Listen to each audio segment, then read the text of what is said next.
नमस्कार SS Divyansh lifestyle को आपण मानक बहुत बहुत स्वागत। आज आम एमती एक रेसिपी बनाइबा जहाँ ब्रेकफास्ट लंच डिनर को भी टाइम आम खाईपर गोटे इजी आउ टेस्टी आलू पूरीर रेसिपी कौन भी तरकारी रे खाइले ये टेस्टी लगे खाली खाइले भी टेस्टी लगे दही होगला खटा होगला डालमा सबुथ ये टेस्टी लगे सुजी आलू पूरीर रेसिपी चलते आम सुजी आलू पूरी रेसिपी बनाइबा।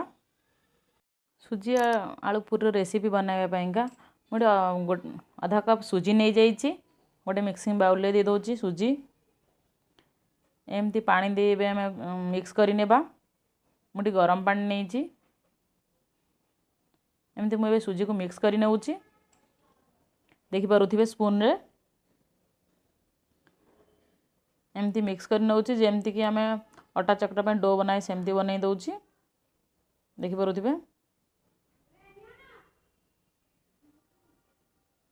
मुझे सुजी को डो टाइप बनाई नेली एबे मुझे 5 मिनिट घोड़े रखी दूची एबे मोर 5 मिनिट हो आसला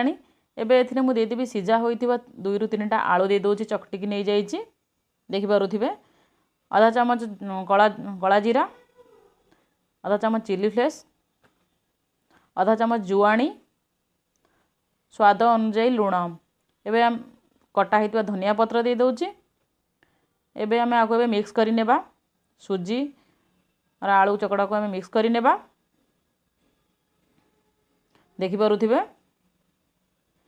मुझे दे दूची आधा कप मैदा आपण मैंने चाहिए अटा भी नहीं पारे मुझे मैदा नहीं जाइए एबे पानी आउ देबे नहीं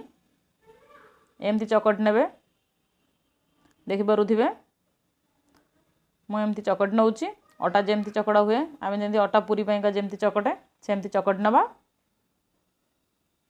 देखिपे ए मो हाथ में बिल्कुल लागू ही ना ये चकड़ा पूरा हो आसला देखिपे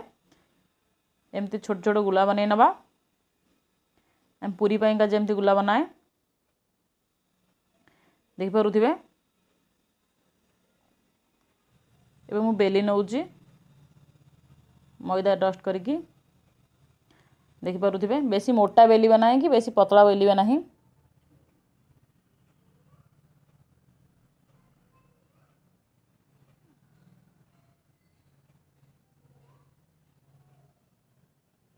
एमती मु सब ये बेली नहीं जाऊँगी देखिपे ये सब बेली नहीं जाइए चलते कड़ाई गरम करने कड़ाई गरम कर मैं तेल दे देती तेल मोर ये गरम हो आसला मुझे ये पूरी दे दूची देखिपे एमती पूरी को आम प्रेस करवा जहाँकि पूरी फुलिबा भल से देखिपे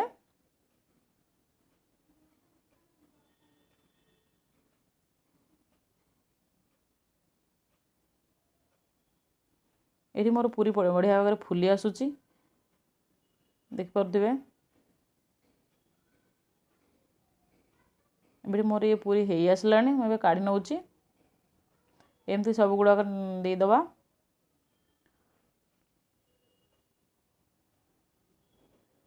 एमती हल्का हल्का प्रेस करेंगे जहाँकि पूरीटा आमर फुलिबा भल से देखिपे ये मोर सब पूरी मु छाड़ नहीं जाइए एबे मु गोटे आपको देखौची देखंतु केमती मोर पूरी बनी जाइए देखिपे